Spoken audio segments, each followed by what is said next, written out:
UGC net railway से related MCQs. यहाँ पे 2 ट्रेन्स दी हुई है इस क्वेश्चन में और इनकी लंबाई अलग अलग दी हुई है।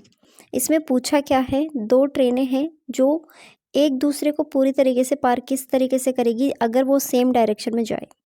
इस क्वेश्चन में यहाँ पे 2 ट्रेन दी हुई है, ट्रेन पी और ट्रेन क्यू। इनकी लेंथ अलग अलग दी हुई है, 320 और 540। दोनों की स्पीड भी अलग अलग है। बट हमें एक रूल पता है कि जब भी 2 ट्रेनें समान दिशा में जाती है तो उसकी लंबाई का जोड़ होता है। यानी कि दोनों की लंबाई को हम जोड़ देंगे, जोड़ के टोटल कितना होता है 860।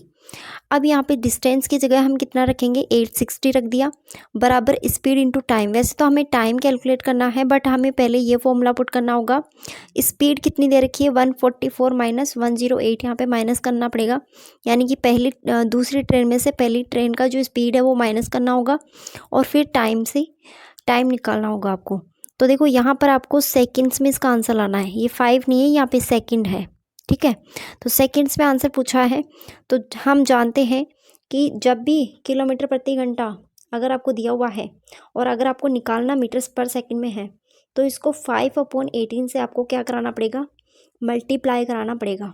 तो यहाँ पर मैंने 5/18 से मल्टीप्लाई करा दिया है, ठीक है। इसको काट देंगे अपन, 18 से 36 गया 2 बार और 2 बार जाने से यहाँ पर देखो 2 और 5 टोटल कितना हो गया, 10 हो गया।